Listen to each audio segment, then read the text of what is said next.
हरे कृष्णा कृष्ण कृष्ण हरे हरे, हरे राम राम राम हरे हरे।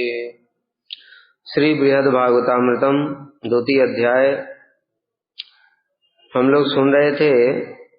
किस प्रकार से गोप कुमार जी जब तपोलोक में पहुंच गए और वहां पर उन्हें भगवान का दर्शन नहीं हुआ, उस समय उनके मन में इच्छा होने लगी कि मैं पृथ्वी पर चला जाऊं, पृथ्वी पर जाकर के जगन्नाथ जी के दर्शन करूं, क्योंकि जगन्नाथ जी अचल स्वरूप में विराजमान हैं। अचल अर्थात जो कहीं से छोड़ करके अपना स्थान जाते नहीं है। क्योंकि अन्य लोकों में भी अभी गए थे, गोप कुमार तपोलोक में गए थे। तपोलोक में भी उन्होंने देखा कि भगवान के तो दर्शन ही नहीं है। उसके नीचे महर्लोक में देखा, भगवान यज्ञेश्वर दर्शन तो देते हैं, किंतु दर्शन तभी देते जब यज्ञ होते हैं। जब महर्षि लोग यज्ञ करते हैं तो भगवान यज्ञ से प्रकट हो जाते हैं, उनकी आहुतियों को ग्रहण करते हैं, फिर चले जाते हैं, फिर दर्शन बंद। और स्वर्गलोक में उन्होंने देखा कि भगवान इंद्र के छोटे भाई हैं। इंद्र जब पूजा इत्यादि करते हैं तब भगवान का दर्शन होता है, उसके बाद में भगवान कहाँ जाते हैं कुछ पता नहीं। लेकिन यहाँ पृथ्वी पर जगन्नाथ जी सब समय विराजमान रहते हैं, सब समय दर्शन प्राप्त होता है, इसलिए मैं पृथ्वी पर चला जाता हूँ। जब उनके मन में ऐसा विचार आया तो वहां पर उपस्थित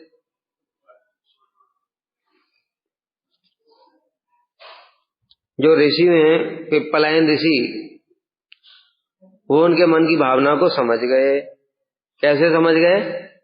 क्योंकि उस लोक में सबके पास में सर्वज्ञता शक्ति है, सब अंतर्यामी है, एक दूसरे के मन की बात को जान लेते हैं। इसलिए गोप कुमार के मन में जैसे ही आया मैं यहाँ से चला जाऊं पृथ्वी पर, तो पिप्पलायन ऋषि ने उनको समझाना प्रारंभ किया। अरे गोप कुमार, तुम इतना दुखी क्यों होते हो? अरे दर्शन आंखों से थोड़ी होता है, दर्शन तो मन के द्वारा होता है, ध्यान में। अब वही अपना ज्ञान बताएंगे, पूरा जो प्रोसेस है दर्शन की उसको पूरा बताएंगे। हम लोग सुनते हैं कैसे क्या बता रहे हैं। यद्यपि ये ज्ञान की बातें, आनंद नहीं आता है इनको पढ़ने में, किंतु दिया है तो पढ़ना ही पड़ेगा। तदानींच मनोवृत्ति अंतराभावा सुसिद्ध्यति चेतसा खलु यत् साक्षात् चक्षुषा दर्शनम हरे।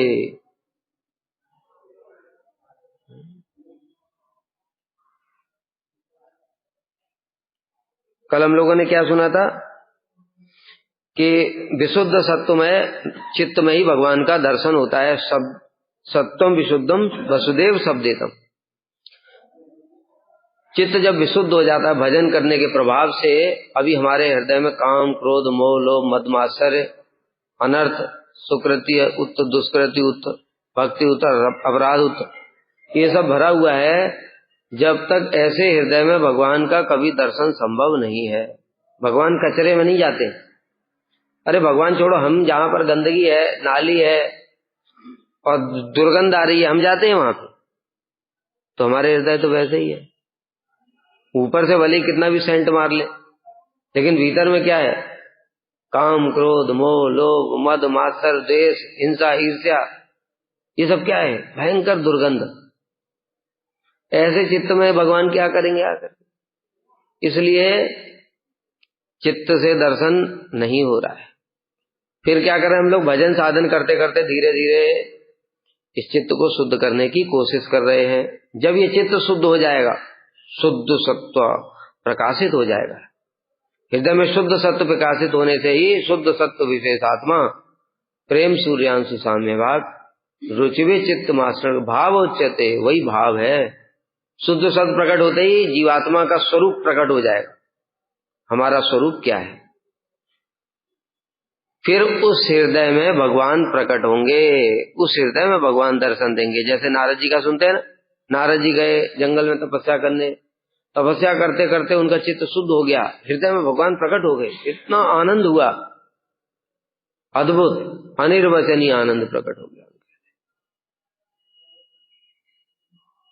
तो इस प्रकार से सुना था हम लोगों ने। अब कह रहे हैं मन के द्वारा केवल ध्यान ही होता है, ऐसा नहीं।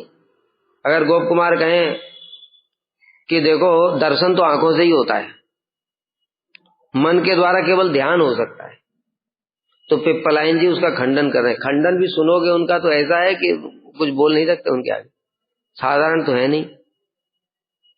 तपोलोकवासी हैं, महाज्ञानी हैं, और हृदय में भगवान का दर्शन करते रहते सब समय, इसलिए फर्जी भी नहीं है, साधारण नहीं है।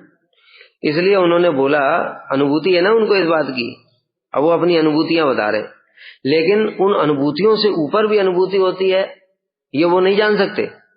जैसा कल भी हमने बताया था कि जो नारायण का भक्त है वो राम जी की सेवा के विषय में नहीं जान सकता, राम जी का सेवक है वो कृष्ण की सेवा के विषय में नहीं जानता। लेकिन जो नारायण का सेवक है, नारायण की सेवा के विषय में बताएगा, वो तो ठीक ही बता रहे हैं ना, गलत नहीं बता रहे। उसी प्रकार से हनुमान जी राम जी की सेवा के बारे में जानते हैं, राम जी की सेवा कैसे की जाती है, सब सारी की सारी सेवा हनुमान जी करते हैं। उनको कहीं ले जाना हो तो कंधे पर बिठा करके ले जाते हैं, उनको सोना है भगवान को तो अपनी पूंछ ऐसे लपेट करके उसी का गद्दा बना देते, और स्वयं जग करके पहरेदारी भी करते।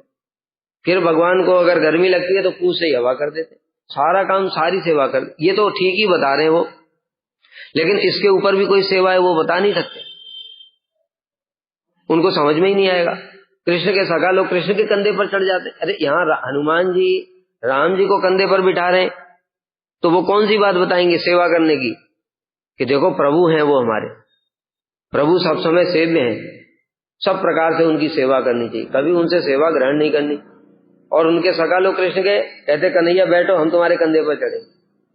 अब ये बात हनुमान जी को समझ में कैसे आई, ये कौन सी सेवा है भाई?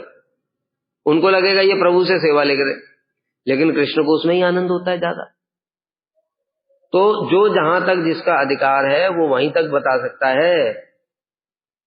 जड़ जगत में भी हम देखते हैं, 10th क्लास का कोई बच्चा है, वो 12वीं क्लास की बातें कैसे पढ़ा देगा है? अपने नीचे तक पढ़ा सकता है, अपने बराबर तक पढ़ा सकता है, ऊपर तक नहीं पढ़ा सकता।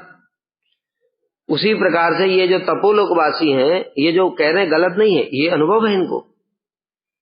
क्यों? क्योंकि ये तो आंखों के द्वारा दर्शन नहीं करते, आंखें तो बंद कर लेते हैं, ध्यान में मन में ध्यान लगाते हैं, ध्यान भगवान में स्थिर हो जाता है तो हृदय में दर्शन हो जाता है उनको। इसलिए जो बोल रहे हैं वो बिल्कुल ठीक है, लेकिन उसके ऊपर भी कुछ है ये नहीं जानते। अब सुनते क्या कह रहे हैं। मन के द्वारा केवल ध्यान होता है ऐसी बात नहीं है, बल्कि चक्षु द्वारा श्री हरि का जो दर्शन होता है वह भी केवल मन के द्वारा ही संपूर्ण होता है। सिद्धांत ही बिल्कुल उलट दिया, उल्टा नहीं है, बिल्कुल ठीक ही है। अभी समझाएंगे कैसे ठीक है। इसका कारण है कि भगवान की स्फूर्ति के समय श्री भगवत स्फुरण रूप मनोवृत्ति के अलावा अन्य कोई वृत्ति नहीं रहती, अतएव नेत्रों का कर्म मन के द्वारा ही होता है। जो तुम्हारी आंखें काम कर रही है ना, वो मन का ही काम है। हमको लग रहा है हम आंखों से देख रहे हैं। कैसे? उदाहरण देते हैं कि अगर मन की वृत्ति साथ में नहीं है तो आंखों से देखने पर भी नहीं दिखता है। जैसे उदाहरण देते हैं शकुंतला का, दुष्यंत और शकुंतला में प्रेम हो गया, उसके बाद में दुष्यंत जी अपने राज्य में चले गए, शकुंतला बैठी हुई है, आंखें खोल के बैठी हुई है,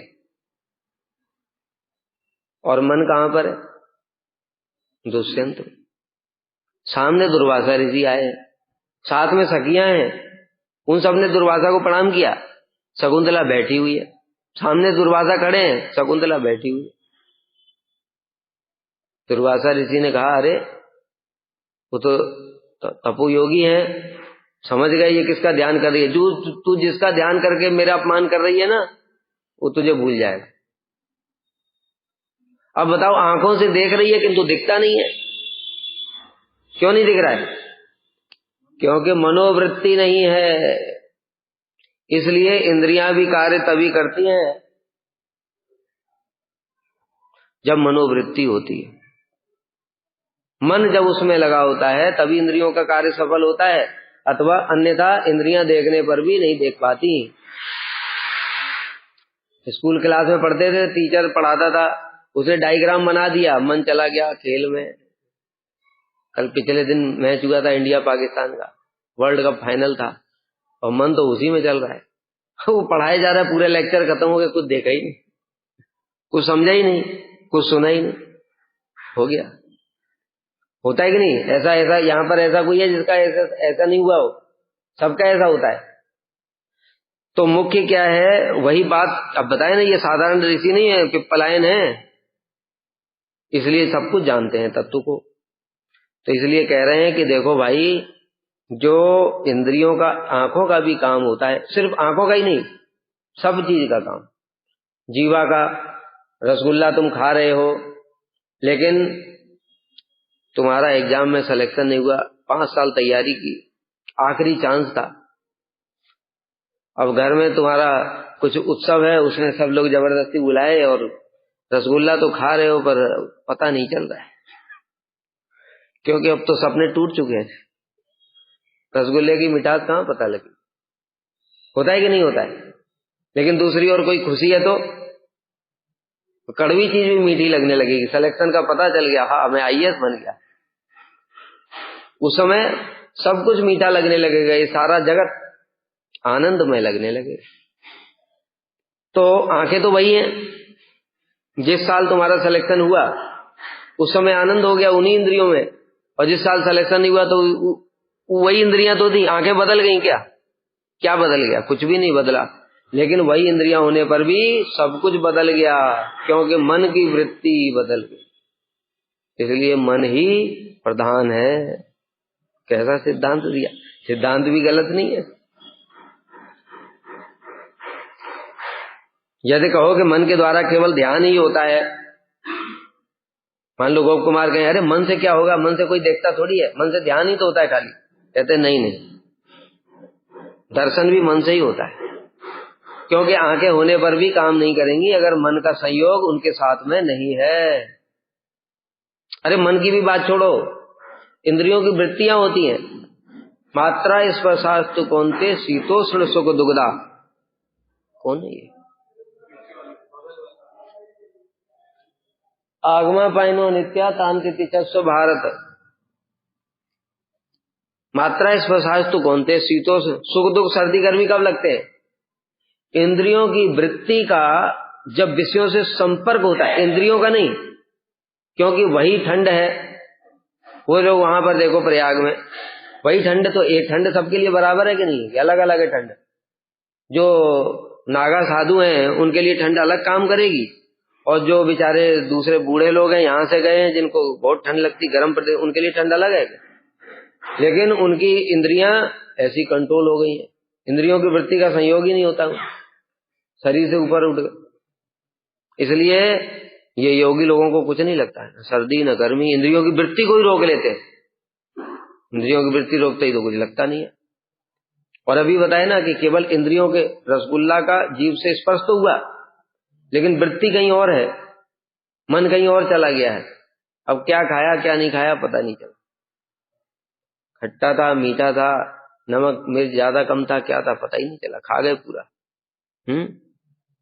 साइकिल से जा रहे थे, जाते जाते मन कहीं चला गया, और वो दुकान जहां पे जाना था वो निकल गई, 1 किलोमीटर पीछे साइकिल चला रहे। क्यों? आंखें तो खुली हुई है, कि आंखें बंद करके चला रहा है? आंखें खुली हैं, लेकिन इंद्रियों की वृत्ति कहीं दूसरी जगह है। तो इसलिए इंद्रियों की वृत्ति का जब विषयों के साथ में संपर्क होता है तब सुख और दुख की अनुभूति होती है, नहीं तो होगी नहीं, होने से भी नहीं होगा। इसलिए दर्शन चक्षु इंद्रिय की क्रिया है, किंतु आपने तब चित्त में दर्शन करोगे, ऐसा किस लिए कहा? तो कह रहे हैं हरि का जो साक्षात दर्शन है वह भी केवल मन के द्वारा ही होता है, अर्थात मन के द्वारा केवल ध्यान ही होता है, ऐसा नहीं है। नेत्रों के द्वारा श्री हरि के साक्षात दर्शन की बात जो सुनी जाती है वह केवल मन के द्वारा ही होती है। जैसा भी बताया, नेत्रों ने, आंखों ने तो देखा भगवान को, लेकिन भगवान को देखने पर भी कंस ने भी तो देखा भगवान। अब बताओ उसको आनंद क्यों नहीं हो रहा है कि भगवान भक्तों के लिए बदल गए और कंस के लिए दूसरे भगवान हो गए। ये जब कंस देख रहा है तो उनके भगवान के क्या सींग निकल आए हैं? क्या भगवान भयंकर हो गए? हाँ, हो गए। क्यों? उसकी वृत्ति उसी प्रकार। अब उसको सौंदर्य दिखाई नहीं देगा भगवान का। जो भगवान का सौंदर्य सारे शास्त्रों में गाया गया है, बराह पीडम नटवर वपु कर्णियो कर्णिकारम, ऐसा सौंदर्य है कि एक बार जो दर्शन कर लेता है वो सारे जगत को भूल जाता है, कुछ और देख ही नहीं पाता। जैसे वो गोपी की कथा सुनी ना, गोपी ने एक बार देख लिया, अब देखो उसकी इंद्रियां, आंखें खुली हुई है लेकिन उसको कुछ दिखाई नहीं दे रहा, मन कृष्ण के साथ ही चला गया। मन ऐसा कृष्ण का सौंदर्य, तो कंस के लिए सौंदर्य कहां चला गया बताओ? कंस के लिए सौंदर्य कहां चला गया? बदल गया कि कंस कृष्ण कुरूप हो गए। कृष्ण तो वही है, लेकिन उसकी मन की वृत्ति अलग है, इसलिए चक्षु के द्वारा दर्शन उसको नहीं हो रहा है। दुर्योधन के अंदर में द्वेष भरा हुआ है, सामने कृष्ण होने पर भी उनको लगता है ये बहरूपिया है, मायावी है। और दूसरी ओर पांडवों को अपने प्रभु दिखते, भीष्म पितामह को साक्षात भगवान दिखते, विदुर जी को, जो जो भक्त थे उनको आंखें तो सबकी काम कर रही कि नहीं? धृतराष्ट्र को छोड़ करके बाकी सबकी तो आंखें ठीक हैं, लेकिन दर्शन किसी को हो रहा है, किसी को नहीं हो रहा है। आंखें ठीक होने पर भी क्यों? क्योंकि मन किसी का ठीक है, किसी का ठीक नहीं। जिसका मन ठीक है उसको कृष्ण का दर्शन हो रहा है, जिसका मन ठीक नहीं उसको कृष्ण का दर्शन नहीं हो रहा। ये पिप्पलाइन जी कह रहे हैं।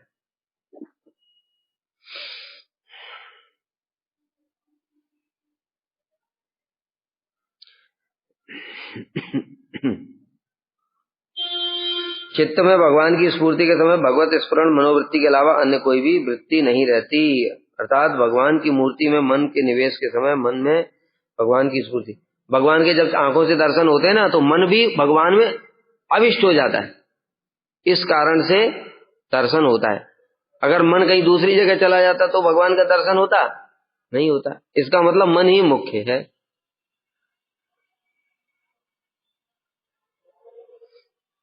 लेकिन फिर ऐसा क्यों लग रहा है कि आंखों से दर्शन किया? केवल ये धारणा मात्र है कि मैंने भगवान का आंखों से दर्शन कर लिया। जैसा अभी हमने बता रहे हैं कि हमने आंखों से देख रहे हैं, लेकिन अगर मन कहीं और है तो आंखों होने पर भी दिखता नहीं है। तो ये केवल अभिमान होता है, मैंने उनको देखा, वास्तव में मन ने देखा, क्योंकि मन उन आंख के साथ में सभी इंद्रियों का कंट्रोलर। इसलिए तो बताया शास्त्र में, इंद्रियाणे हयानाहु। फिर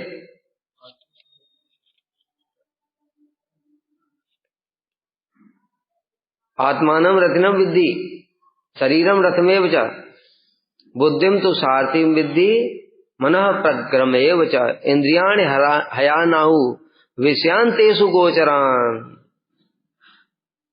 कितना बढ़िया समझाया, पूरे शरीर को एक रथ के बराबर बता दिया गया। आत्मानम रथिनम विद्धि, ये शरीर है रथ, तो रथ का मालिक कौन है भाई? कहते आत्मा, आत्मा मालिक है, वो पीछे बैठा हुआ है।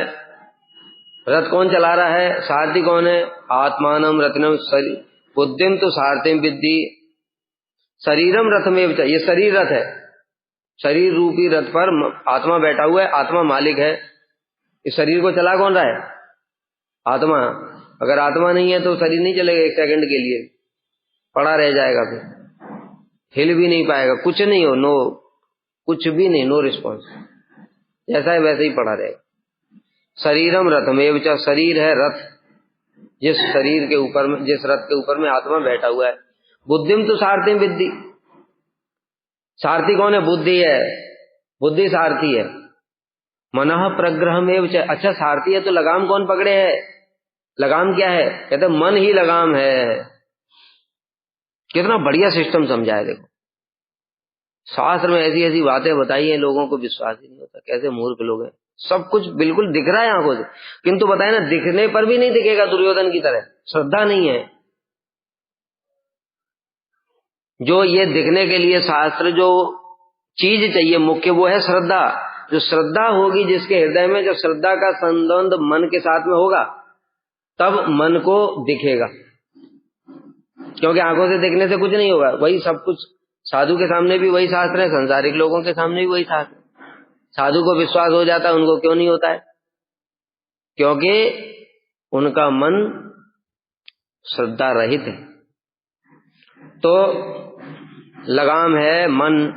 और इंद्रियाण हयान आहु, इंद्रियों को है माने घोड़ा, घोड़ा कहा जाता है। 5 घोड़े हैं इसमें, चक्षु, कर्ण, नासिका, जीवा, त्वचा, विषयांश तेसु गोचरान। और ये 5 घोड़े अपने अपने विषयों की ओर भाग रहे हैं। 5 घोड़े एक साथ नहीं भागते हैं, अलग अलग दिशा में भागने की कोशिश करते हैं। लेकिन जो लगाम, अगर वो सारथी है ना, सारथी को पता है कैसे घोड़ों को कंट्रोल करना है कि सब एक ही डायरेक्शन में जाएं, नहीं तो इधर उधर भागने लगे तो रथ खड़ा हो जाएगा।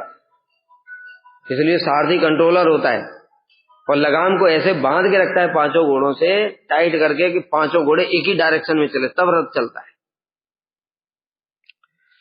तो वो सारथी है मन। अगर मन ने इंद्रियों को छूट दे दी, रूप, आंखें कहीं देख रही हैं, कान कुछ सुन रहा है, सब अलग अलग विषयों में भाग रहे हैं, तो मन किस किस के साथ जाएगा? एक साथ 5 के साथ मन नहीं जा सकता। या तो देख सकते हो, सुन सकते हो, या खा सकते हो, सब कुछ एक साथ नहीं होगा। तो इसलिए ये सिस्टम बता। और बुद्धि उससे श्रेष्ठ है। भगवान ने गीता में बताया कि इंद्रियाण पराण्याहु इंद्रियभ्य परम मन मनसस्तु परा बुद्धि बुद्धि परतस्तु। अब जब जो क्या है, जो इंद्रियां हैं, इंद्रियों को कंट्रोल करता है मन, मन को कंट्रोल करती बुद्धि। क्योंकि मन तो सब समय सोचता है ये खा लूं, ये घूम लूं, ये कर लूं, वो कर लूं। बुद्धि कहता है मूर्ख कहीं का, भजन कर। पकड़ करके उसको पकड़, सारथी है। अगर वो सारथी ने लगाम को छोड़ दिया तो मन भी अनकंट्रोल और घोड़े भी अनकंट्रोल, फिर सारा संसार में घूमता रहे, फिर नहीं भजन करने वाला है। उनकी बात छोड़ो, हम ही नहीं कर पाते। 1 सेकंड के लिए मन को जरा सा कुछ छोड़ दो तो अपनी मनमानी करना शुरू कर देता है। घोड़े चारों तरफ भागते हैं, फिर भागते हैं कि नहीं भागते हैं? सब लोग अनुभव करो। तो आत्मा ऊपर है, मालिक पहले बुद्धि को टाइट करेगा। रे बुद्धि, कैसा सारथी, किधर जा रहा है? विषयों की तरफ क्यों तू है? मैंने तुमको बोला इधर चला, भगवान की तरफ, तू इधर क्यों जा रहा है? आत्मा टाइट करेगा तो बुद्धि अच्छा ठीक है ना। तो बुद्धि जो सारथी है, सारथी को टाइट किया, सारथी ने फिर घोड़ा को, लगाम को टाइट किया। घोड़ा किधर दौड़ता है? इधर नहीं जाना था, इधर जाना था। तो फिर वो उधर से इधर को ले डाइवर्ट करेगा। तो इस प्रकार से देखो, अगर ऐसा नहीं किया तो आत्मा को कुछ पता ही नहीं कहां जाना है। बुद्धि भी फ्री है, मन अनकंट्रोल है, घोड़े दौड़ रहे हैं और आदमी भटक रहा है 84 लागियों में। इस प्रकार से सिस्टम है। तो इसलिए ये पूरा यहां पर जो बता रहे हैं, यही सब बात बता रहे हैं कि जो मैंने नेत्रों के द्वारा दर्शन किया, ये केवल अभिमान होता है। वास्तव में दर्शन मन के द्वारा ही होता है। मतलब मन उस इंद्रिय के साथ में है, तभी वह दर्शन होता है। इसलिए मन के द्वारा किया गया दर्शन नेत्रों के द्वारा दर्शन करने के समान ही होता है। दूसरी ओर देखो, दोनों बातों को समझो ध्यान से।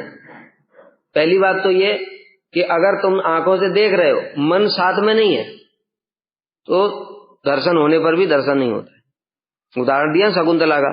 दूसरी ओर अगर आंखें बंद हैं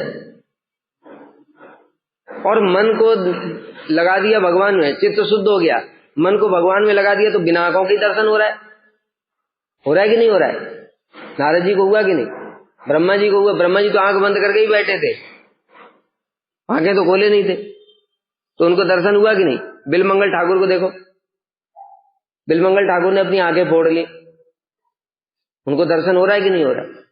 सूरदास जी को देखो, प्रतिदिन जो ठाकुर जी का श्रृंगार होता था, सूरदास जी तो नेत्रों के द्वारा, बाह्य नेत्रों के द्वारा तो अंधे थे, लेकिन जो ठाकुर जी का जो दर्शन होता है उसका श्रृंगार का वर्णन करते थे। रोज कीर्तन पद गा करके सुनाते ठाकुर जी को, आज प्रभु का ऐसा श्रृंगार हुआ, इतना सुंदर पगड़ी बांधी, इतना सुंदर वस्त्र पहना हुआ है, पीताम्बर नीलांबर जो भी सारा।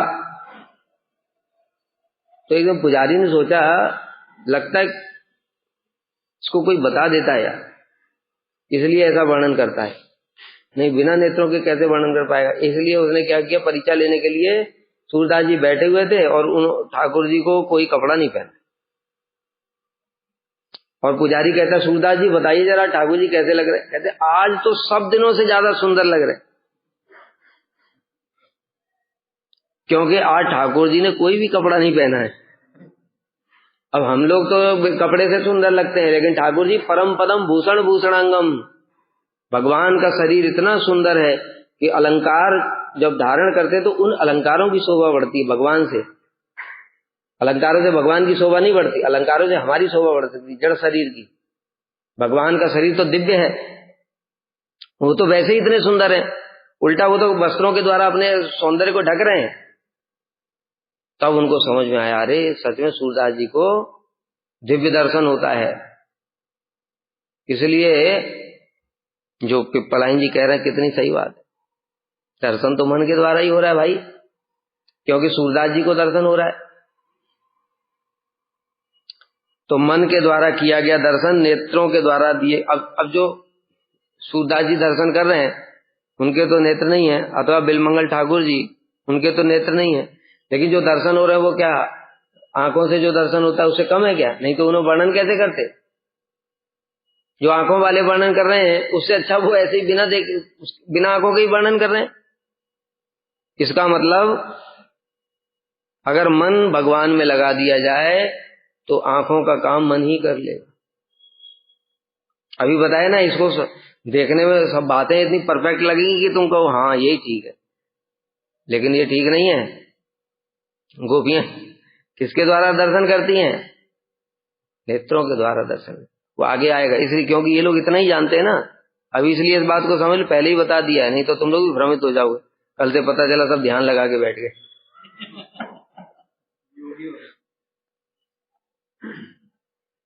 कि प्रभु जी बोले थे सब प्रकार से आंखों के द्वारा दर्शन का खंडन कर दिया था, इसलिए अब आंखों से दर्शन नहीं करेंगे, मन में ही करेंगे। सुसिद्ध्यति, मन के द्वारा नेत्रों से भी अधिक सुंदर रूप में दर्शन क्रिया सिद्ध होती है, जैसा कि भी बताया। इसलिए पूरी बात सुन लेनी चाहिए, नहीं तो क्या होगा, आधी बात सुन करके अपना आधा सिद्धांत निकाल दोगे। और जो जैसे बताया आज जो केवल एक दिन की कथा सुनी उसने, अब आगे की पीछे की कथा नहीं सुनी, तो क्या सिद्धांत बना देगा? कथा में सुना था, मन के द्वारा ही दर्शन होता है।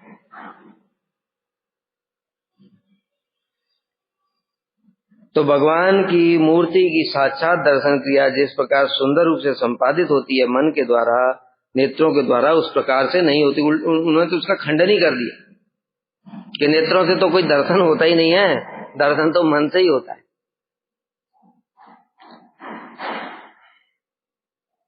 इसका कारण है कि सीमित चक्षु आदि इंद्रियों द्वारा युक्त समस्त अंगों का दर्शन सब। एक और भी बता दिया सिद्धांत कि देखो तुम आंखों से, मान लो कोई व्यक्ति तुम्हारे सामने खड़ा है, मैं आंखों से दर्शन कर रहा हूं, अब तुम दर्शन क्या करोगे? मुंह पे नजर लगाई आंखें तो मुंह दिखाई देगा, पैर दिखाई दे रहे हैं, और पैरों पे ध्यान लगाए तो आंखें दिखाई नहीं दे रही, मुंह दिखाई दे रहा है।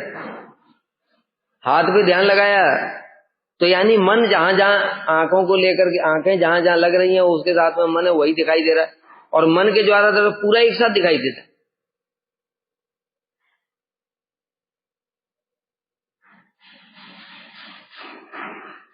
मन लगाओ। तो इसलिए बाह्य इंद्रियां भगवान के लावण्य आदि को विशेष रूप से भलीभांति ग्रहण करने में समर्थ नहीं है, इसलिए मन के द्वारा ही भगवान के दर्शन की सुसिद्धि होती है। मन सुखे अंतर्भवति सर्वेंद्रिय सुखम स्वतः, तद्वृत्तिस्वपि वाक् चक्षु श्रुत्यादि इंद्रिय वृत्तयः। मन में सुख होने से समस्त इंद्रियों में स्वतः ही सुख हो जाता है। समस्त इंद्रियों का सुख ही मन के सुख के अंतर्भूत है। मन की वृत्ति द्वारा ही चक्षु आदि इंद्रियों की वृत्ति निष्पादित हो। पहले ही बता दी देखो, अगर मन सुखी है तो सभी इंद्रियों में सुख तभी अनुभव होगा। अभी उदाहरण दिया कि किसी का आईएएस की तैयारी कर रहा था, सिलेक्शन हुआ नहीं, अब उसको बढ़िया बढ़िया खाने को दिया गया, माता पिता सब समझाने को, कोई बात नहीं, हो गया तो क्या हुआ, ले खा ले, बढ़िया सा पनीर की सब्जी, रसगुल्ला, रसमलाई, क्या बोलेगा, मन नहीं है। अब जबरदस्ती का तो पेट भरने के लिए खाना ही है तो खा रहा है, लेकिन स्वाद पता चल रहा है उसको? क्यों नहीं पता चल रहा है भाई? क्या पनीर में स्वाद नहीं रहा? क्या रसगुल्ले में, रसमलाई में स्वाद नहीं रहा?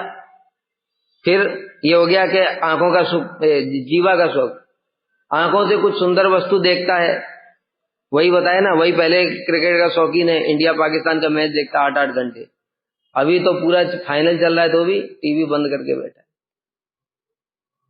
क्यों? अब कहां गया? क्योंकि मन ठीक नहीं है, ये आंखों का सुख भी नहीं रहा। तीसरा, अब बेड पर पे गया सोने के लिए, सारी रात करवटे बदल, नींद ही नहीं आ रही, दिमाग में वही चल रहा है। नींद क्यों नहीं आ रही? एसी तो चल रहा है बढ़िया, कमरा भी ठंडा है चकाचक, नींद क्यों नहीं आ रही? क्योंकि मन का सुख नहीं है। इसलिए मन का सुख नहीं है तो किसी भी इंद्रिय में भी सुख नहीं है। अभी हुआ ना, आग लग गई चारों तरफ, कैलिफोर्निया में कितना भयंकर नुकसान हुआ है, 130 अरब डॉलर, खरबों रुपए का नुकसान हुआ। अब उसका एक का घर था, वो हीरो जो हॉलीवुड के स्टार, 300 करोड़ का घर था। अब बताओ उसको कुछ खाने में सुख हो रहा है, देखने में सुख हो रहा है? जो जो चीजें पहले उसको सुख देखती थी, अभी इस समय उसको कुछ सुख हो सकता है? 300 करोड़ का घर उसका जल गया, बताओ होगा सुख? क्यों नहीं सुख होगा? क्योंकि मन दुखी हो गया है।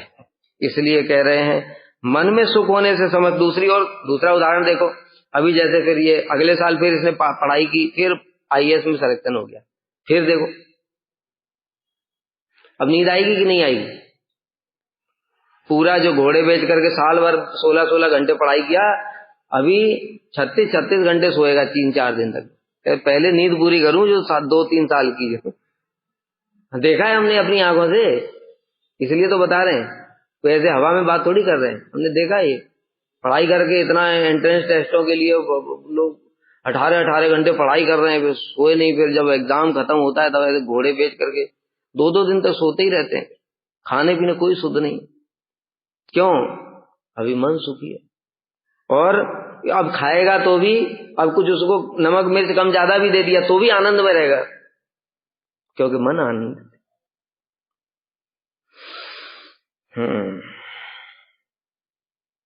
किसी की लॉटरी लग गई भिखारी की, अब उसको सुख हो रहा है मन, अब उसको जो सब कुछ अच्छा लगेगा, सारा जगत स्वर्ग, यही स्वर्ग दिखने लगेगा। ऐसी आपत्ति हो सकती है कि यद्यपि मन के द्वारा ही भगवान का दर्शन संपन्न होता है, तथापि नेत्रों के द्वारा दर्शन करने में अधिक सुख मिलता है। मान लो गोप कुमार जी कहें ठीक है भाई पिप्पलाइन जी आपकी बात मान ली, अब तो साधारण नहीं है, मान लिया कि मन के द्वारा सुख होता है, लेकिन आंखों से देखने में ज्यादा आनंद होता है, ठीक है ना? तो पिप्पलाइन जी जो बोलेंगे, अभी गोप कुमार जी उसका खंडन नहीं कर सकते, क्योंकि अभी उनको भी ये ऊपर की बातें पता नहीं है, लेकिन जो ऊपर वाला है वो सेकंडों में खंडन कर देता है। यही बातें उद्धव जी बोल रहे थे गोपियों को, अरे गोपियां तुम, भगवान तो तुम्हारे अंदर ही है, तुम ध्यान लगाओ। गोपियों ने कहा ध्यान लगाओ? कैसी बात कर रहे हो उद्धव जी, हम तो उनको भूलना चाहते हैं, हम सब सर्वत्र कृष्ण के दर्शन होते। अब बताओ, उद्धव जी ध्यान में दर्शन नहीं कर पाते, गोपियों को आंखों से ही सब जगह दर्शन हो रहे हैं। अब बताओ खंडन हो गया कि नहीं? तो इसलिए जिसका जहां तक अधिकार है वो वहां तक बोल रहा है अभी, इसलिए पिप्पलायन जी अभी तो श्रेष्ठ है। जब फिर और आगे गोप कुमार जी अब ऊपर आगे जाएंगे तब देखना, तब इनका खंडन करेंगे। इसलिए अभी तक तुम लोगों को भी बताया ना, इसलिए कहते हैं कि जो कनिष्ठ भक्त है उसकी श्रद्धा दृढ़ नहीं है, शास्त्र युक्ति नहीं जाने, शास्त्र युक्ति नहीं जानता। ऐसी अगर किसी ने बातें कर दी तो भटक जाएगा और फिर उनके साथ चल देगा, चलो भैया ध्यान लगाएंगे, सब बेकार की बात है, कुछ नहीं होता है, आंखों से कोई दर्शन नहीं होता है, चलो ध्यान लगाएंगे।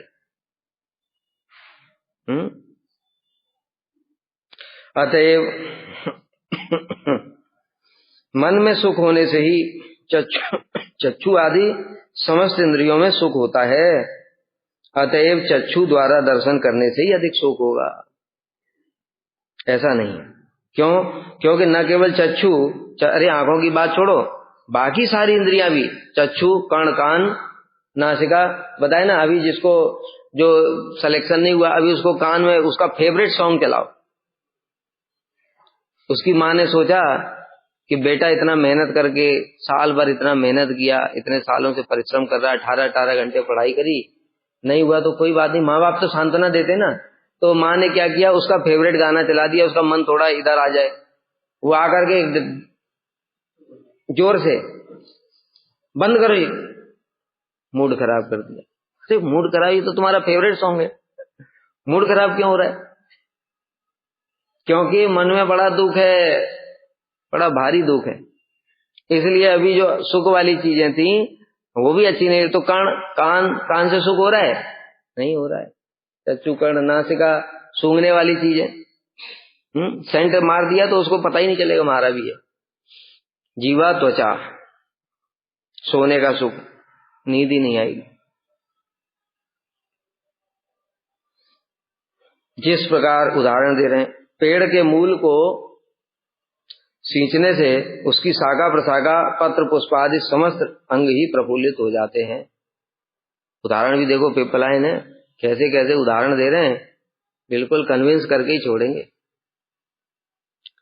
पेड़ में पानी दिया, अब पानी देने से ही उसके अंग जितने भी हैं पेड़ के, तना, शाखा, पत्तियां, पुष्प, फल, फूल, मंजरी, जो कुछ भी उस पर लगा है पेड़ पर, सब अपने आप खिल जाएगा। और जब जो गर्मी आती है मई जून की, पेड़ कैसा हो जाता है, एकदम सूख जाता है, एकदम मुरझा जाता है। और जब बरसात आती तो सारे के सारे हरियाली चारों तरफ, होता है कि नहीं? क्यों? पेड़ में जड़ में जा रहा है ना, जड़ में जा रहा है। अगर जड़ में पानी देना बंद कर दो, खाली ऊपर ऊपर देते रहो, फिर देखो क्या होगा, पेड़ सूख जाएगा।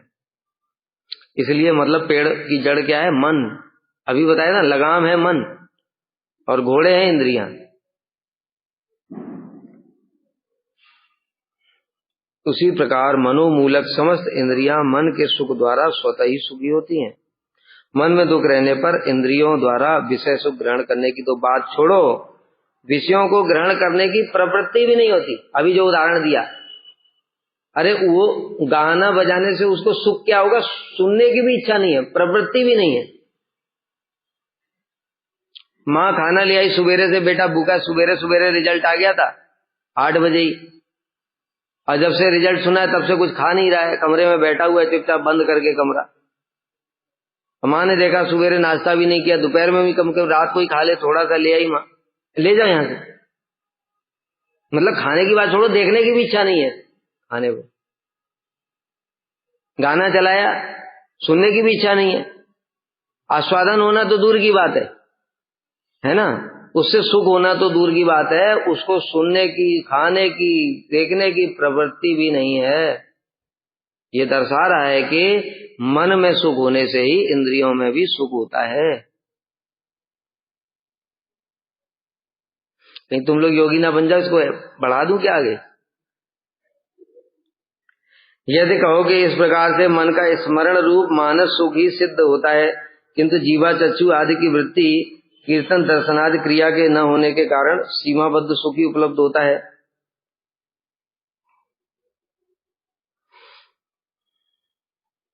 क्योंकि इंद्रिय वृत्ति के वैचित्र द्वारा ही अधिकतर सुख होता है। इसके लिए कहते हैं यह सत्य है। क्या बता रहे हैं कि मन के द्वारा तो एक ही प्रकार का सुख होगा, लेकिन इंद्रियों के द्वारा, कान के द्वारा सुनने का सुख, इंद्रियों के द्वारा आंख के द्वारा देखने का सुख, जीवा के द्वारा खाने का सुख, अलग अलग वैरायटी सुख होता है। कहते वो वैरायटी किसी काम की नहीं है अगर मन साथ में नहीं है तो, है अभी जो बताए ना सारे उदाहरण तो दिए, सारी वैरायटी उसके किसी काम की नहीं है अगर मन में दुख है तो। इसलिए ये वैरायटी कुछ काम नहीं करेगी, क्योंकि इंद्रिय वृत्ति के वैचित्र द्वारा ही अधिकतर सुख होता है। इसके लिए कह रहे ये सत्य है, किंतु मन की वृत्ति में ही श्रवण, जीवा आदि इंद्रियों की वृत्ति अंतर्भूत है। अभी तो हमने उदाहरण देके समझा ही दिया, मन की वृत्ति में ही ये सारी वृत्तियां भी इंक्लूड हैं। अगर मन में सुख नहीं है तो देखने की वृत्ति, सुनने की वृत्ति, खाने की वृत्ति, कोई वृत्ति काम नहीं करेगी। किसी माँ का एकलौती संतान है, अब वो उसकी संतान की मृत्यु की खबर उसको पता चले, अब बताओ क्या होगा? उसको कुछ दिखाई देगा, सुनाई देगा? कुछ नहीं, खत्म, सारा जगत शून्य प्रतीत होगा। क्यों? मन की वृत्ति दुख में चली गई तो ऑटोमेटिक सारी वृत्तियां, इंद्रियों की वृत्ति भी सब दुख में डूब गई। इसलिए मन के द्वारा ही कीर्तन और दर्शन आदि सिद्ध होते हैं। अब ये यहाँ पर पिपलाइन जी कह रहे हैं कि कीर्तन भी मन के द्वारा ही होता है।